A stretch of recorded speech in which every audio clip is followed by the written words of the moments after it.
몇 년 전 저는 굉장히 싫어하는 사람이 있었습니다. 물론 목회자가 이런 생각을 가지면 안 됩니다. 그러나 당시 제가 부족해서 그러한 감정을 가지게 된 것 같습니다.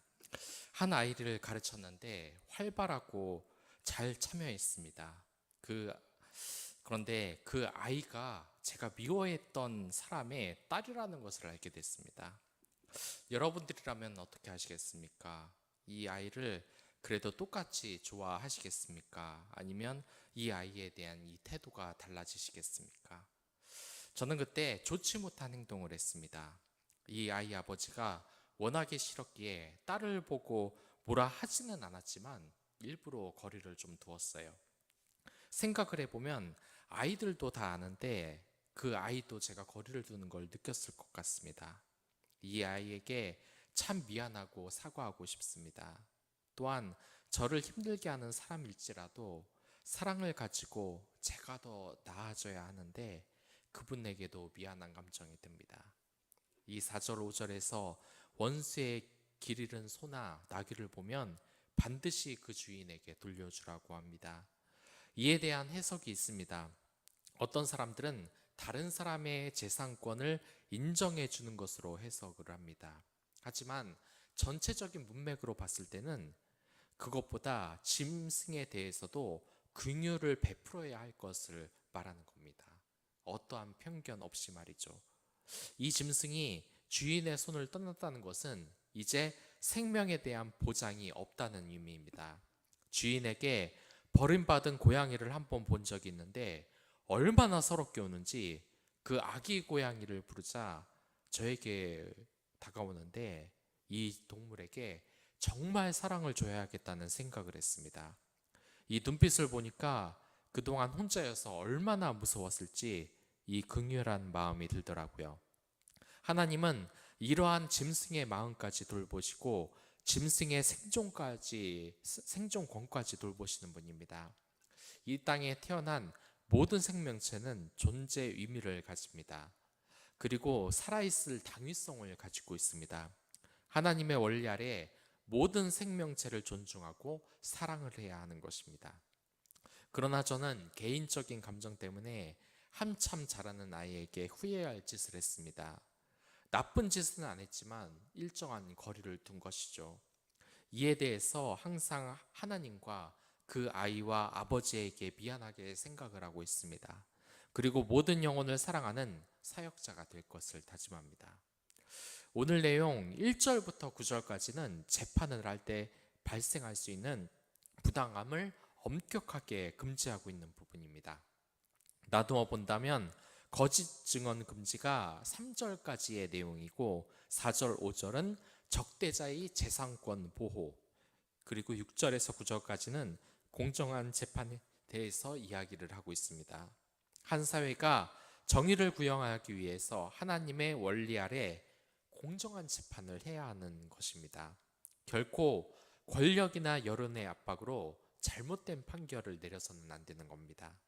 그래서 1절에서 3절까지는 잘못된 재판에 대한 예를 듭니다. 우선 1절에서 나쁜 루머를 전하는 일에 대해서 안 된다고 합니다. 이것은 범죄와 마찬가지의 행동입니다. 특히 요즘은 정보화 시대이므로 잘못된 소문도 삽시간에 퍼지는 것이 예산 일입니다. 이것은 너무나 당연한 것이죠. 그 사람의 허물을 말하는 것도 죄인데 근거 없는 소문은 정말 커다란 죄인 것입니다. 저도 이것을 당해 본 적이 있습니다. 제가 누구와 다퉜다. 그러면 이 사람이 제가 하지도 않은 말을 그리고 행동을 과장해서 다 퍼뜨리더라고요. 제가 가면서 해서는 안 될 말을 했다고 전혀 그러한 적이 없는데, 그리고 늘 남이 이야기하는 것을 좋아해서는 우리는 안 되는 겁니다. 또한 악인과 연합하여 증인이 되지 말라고 합니다. 여기에서 이것은 일종의 힘과 연관된 그 영향력을 가지지 말라는 것입니다. 이것이 죄인 것은 10계명 중 제9계명 거짓 증언을 하지 말라는 말에 해당이 됩니다. 우리는 이 거짓말에 대해서 굉장히 쉽게 생각을 합니다. 그러면 이렇게 물을 수도 있습니다. 하얀 거짓말은 안 됩니까? 그게 왜 안 되겠습니까? 거짓말도 이웃사랑의 목적이 있다면 하나님은 그것을 악하게 보지 않으십니다. 하지만 주의하십시오. 이런 것을 편법을 이용해서 남을 위한다면서 거짓말을 교묘하게 이용하시면 하나님이 다 압니다. 그 거짓말 또한 여러분들 늘 주의하면서 사용하십시오. 그러나 이 자기의 이익을 위해 시도 때도 없이 거짓말을 말한다. 그리스도인이라면 이것 또한 분명히 경계해야 됩니다. 특히 본문에 나오는 것처럼 악의 세력을 위해 잘못된 증언을 해서는 안 되는 것입니다. 그리고 2절에서는 다수를 따라 악을 행하지 말고 다수를 따라 정당치 않은 증거를 내지 말라고 합니다. 우리가 사는 세상에서 이로 인하여 발생하는 부조리가 얼마나 많습니까? 이것으로 군중 심리를 이용하는 악한 무리들도 있습니다. 이 다수결이라는 것은 때로는 소수의 사람에게 피해를 입히는 중범죄로 악용이 될 수 있습니다. 재판관이 여론의 인기를 위식하여 공정하게 재판을 하지 못한다거나 하는 것을 의미합니다. 그리고 이것은 우리의 생활과 밀접한 관련이 있습니다. 학창 시절에는 반에서 왕따를 당하는 학생이 대표적인 예라고 할 수 있습니다. 용기가 없어서 직접 나서는 것을 못해도 죄예요. 그런데 괴롭히는 데 동참을 한다. 정말 최악의 죄인 것입니다. 이 다수의 괴롭힘이 얼마나 무서운지 다수가 한 사람을 바보 취급하면 그 사람은 정말 바보가 됩니다. 이것은 제가 겪어봐서 아는 것입니다. 그리고 3절에서는 가난한 자의 송사라도 두둔하지 말라고 합니다. 이것은 가난한 자들에 대한 동정심이나 감정으로 인해 정의마저 굳게 해서는 안 되는 것이라는 겁니다. 그 어떠한 것이 있겠습니까? 저도 제 주변에 있었던 일인데 한 사람이 눈물을 흘리면서 회사의 상사에게 이야기를 합니다. 저쪽이 괴롭힌다. 눈물을 흘리면서 상대방이 하지도 않는 말을 거짓을 섞어가면서 이야기를 하는 겁니다. 이게 정말 악어의 눈물 같더라고요. 그러나 그 눈물을 흘리는 사람이 평소 어떻게 하고 다녔는지 잘 알기 때문에 그 해당 상사가 그것이 거짓임을 금발하게 되었습니다. 자신이 약자라는 것을 이용해서 재판에 영향을 주는 것은 정말 비겁한 방법입니다. 이것은 약자가 더 이상 보호를 받지 못하게 악영향을 주는 거예요. 이 몇 년 전에 고속도로 휴게소에서 사고가 난 적이 있습니다. 한 어린이 한 명에게 펄펄 끓는 탕이 쏟아져서 화상을 입은 겁니다.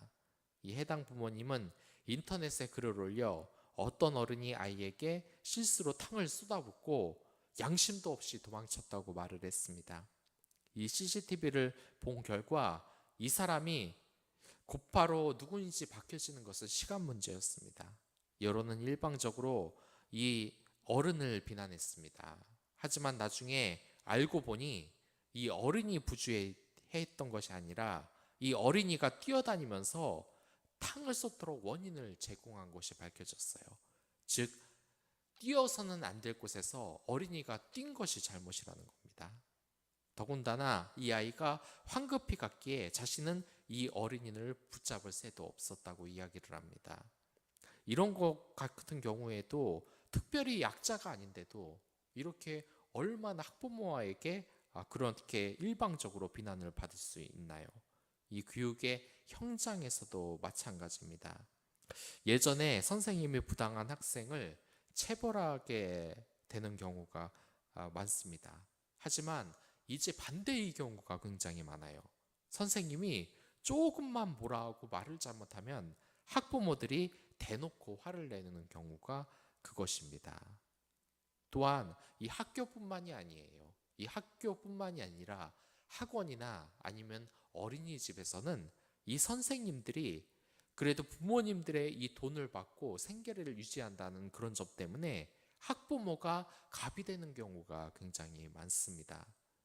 자, 그리고 그러한 경우가 있는데 한 그 어린이집 교사가 부모님에 대해서 고발을 했어요.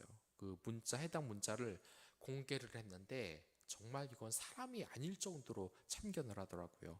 아이에 대한 것뿐만 아니라 옷차림과 말투 하나하나 다 지적을 하는 겁니다.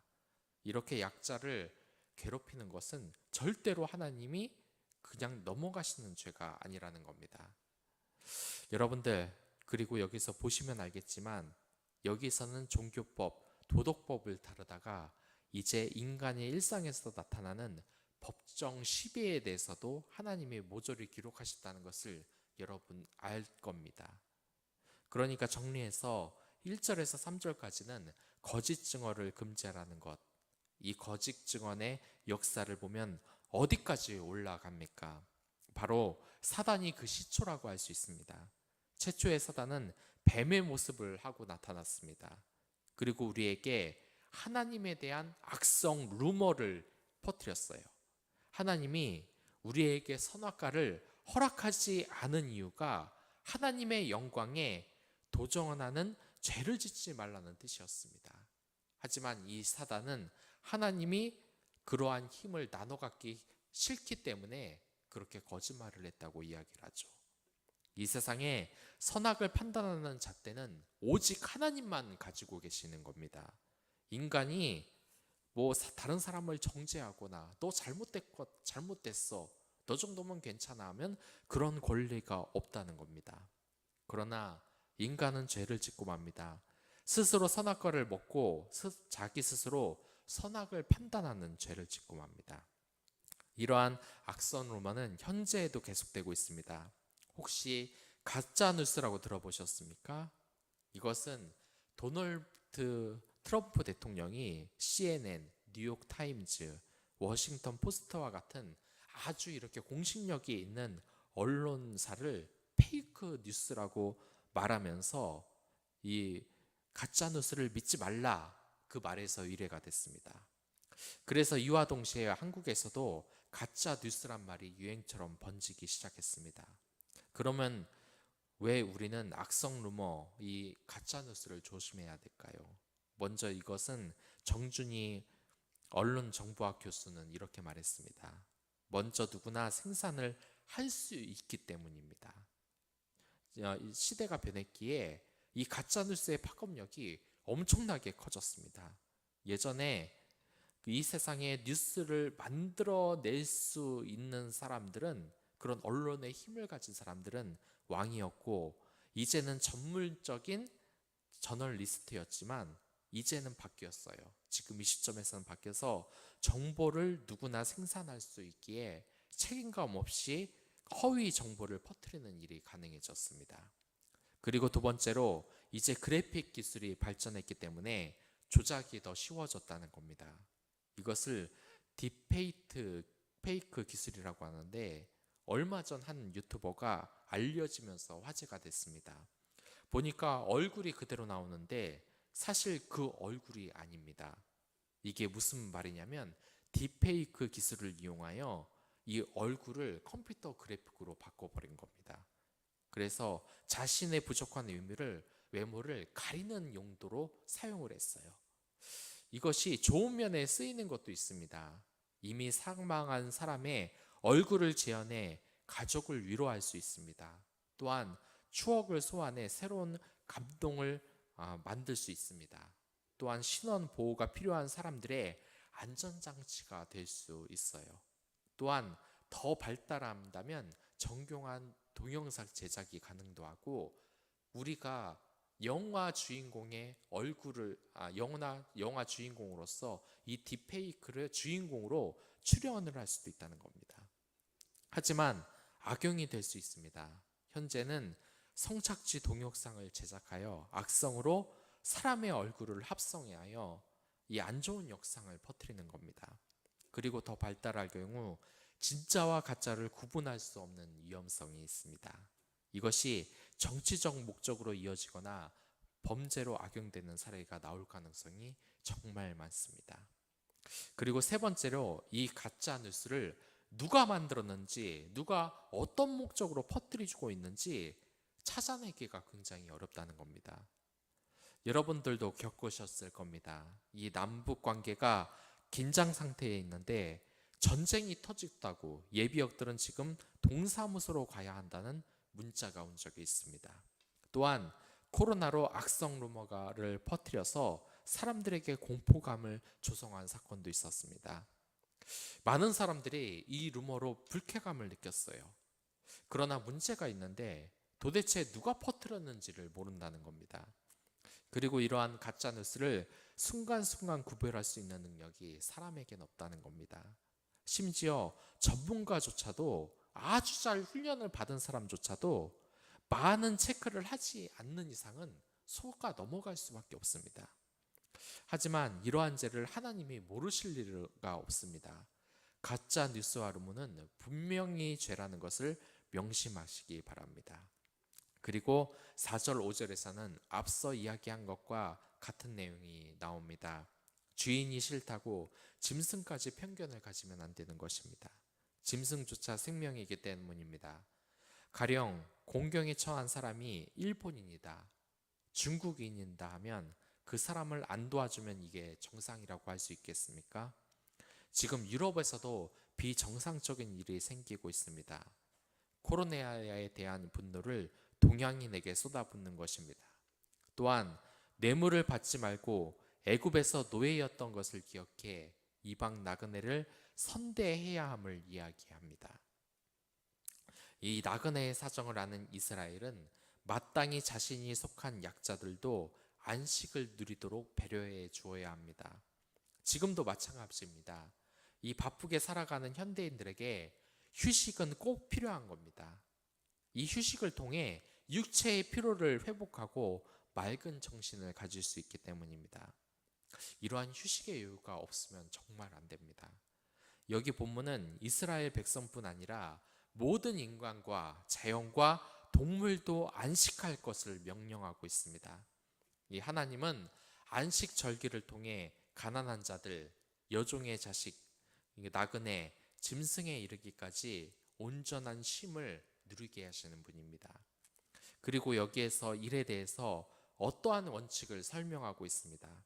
먼저 휴식하기에 앞서 일을 해야 된다고 이야기하고 있습니다. 왜냐하면 일을 하지 않고는 평안한 휴식이 될 수 없기 때문입니다. 그리고 일을 한 다음 7일째 되는 날을 언급하면서 쉬라고 얘기하고 있습니다.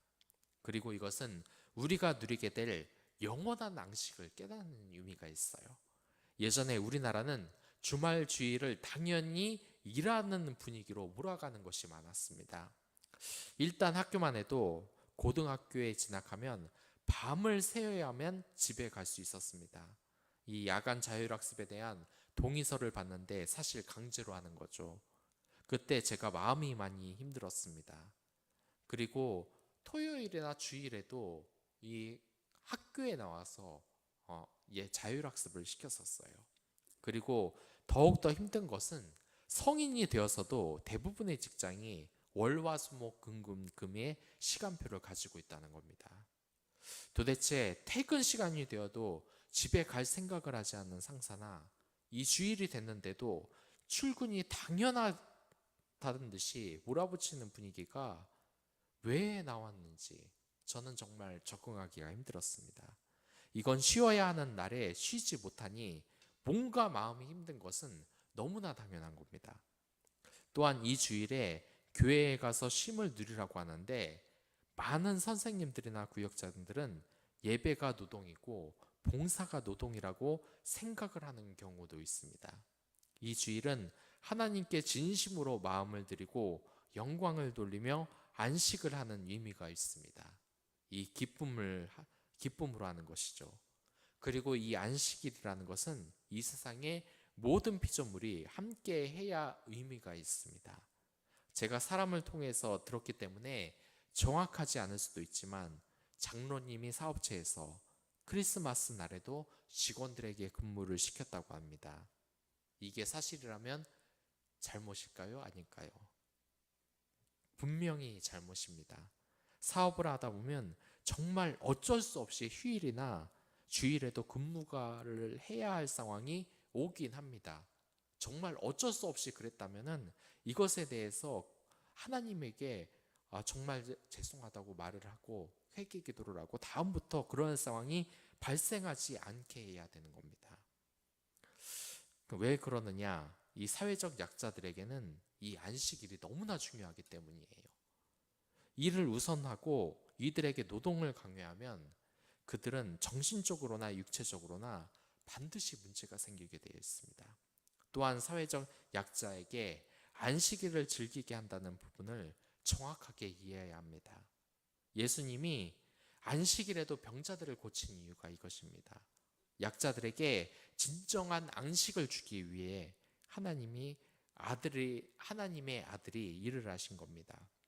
그러니까 유대인들이 예수님에게 안식일을 지키지 않았다고 분노하는 것은 정말 크나큰 잘못입니다. 사회적 약자를 돌보는 행위는 약자들의 안식을 위한 길입니다. 이러한 규칙들에서 우리는 하나님이 사회적 약자들을 얼마나 사랑하는지 알 수 있습니다. 지금도 주의 이름을 높이며 사회적 약자를 돌보는 많은 그리스도인들이 있습니다. 이러한 일은 정말 아무나 할 수가 없어요. 기독교인이 할 수 있는 겁니다. 그러니 여러분들도 한번 묵상해 보십시오. 내가 정말 사회적 약자들 그리고 믿지 않은 불쌍한 영혼들을 위해 안식을 지금 제공하고 있는가? 주일을 지키게 해준다는 게 뿐만이 아닙니다. 이 직장에서 일이 힘든 동료를 돕고 불안과 고민이 있는 이에게 따뜻한 말 한마디야 위로와 기도하는 것이 그들이 하늘나라의 안식을 경험하게 하는 것입니다. 이 위대한 사명 여러분들 잊지 마시기 바랍니다. 약자라고 해도 정말 이러한 안식을 누릴 가치가 있습니다. 또한 재판에 있어서도 치우침 없이 판단하는 여러분들이 되기를 바라겠습니다. 다 같이 기도하겠습니다. 하나님 아버지 감사합니다. 오늘